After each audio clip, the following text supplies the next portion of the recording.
በዛ አድርገህ እሺ፣ በዛ አድርገህ የፈረንጆችን አንቺ ምንድን ነው አንተ? ሀበሻ እኮ በጣም ኩሩዝ ነው እና ስለዚህ ልፊያ ምናምን ነው አይደል? ምንድን ነው ሀበሻነት ሰጪነት ነው። ሀበሻነት ፊደል አደራደራችን ነው ስርዓት ያለው።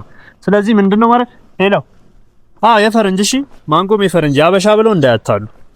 በጣም ሀበሻነት ሰጪ ህዝብ ነን እኮ በስመ አብ ታውቃለህ አይደል? እናት ካለች አጊጥ አባት ካለ ሩጥ አይደል የምንለው ሀበሻ። ሄሎ ማንጎም የፈረንጅ አቮካዶም የፈረንጅ እንቁላልም የፈረንጅ ዳቦም የፈረንጅ እንጀራ ራሱ የፈረንጅ አድርግልኝ እሺ። ከሌለም በቃ በረኪና ምን የፈረንጅ ይዘልኝና አዳይን ደግሞ በፈረንጁ ልሙጥሮ ከጻፈውና ከፈረንጆቹ ጋር ስራ ጀምሬያለሁ አቃልላለሁ። ምን ነው አትሰደድ ከበሻ ጋር አልሰደድም ብራዘር አትስጋ። ምን ሆነ ነው ከበሻ ጋር ስንል የደም ገንቦ ራሱ ይመጣዋል። አንተ የደም ገንቦ እና ታዲያ አንተ በደንብ ገንቦ ነህ ብራዘር። አታዝገኝ ሲጀምር የሆነ ፈረንጅ ነው እንዲሰራኝ ነገር በጣም ቆንጆ ውስጥ የሚገርም ዕቃ ነው። ማንጎ ራስ ነገር ነህ ግን አንተ ማንጎ የፈረንጅ አበሻ ድቅል ነው አንተ መልክ ድቅል ነህ።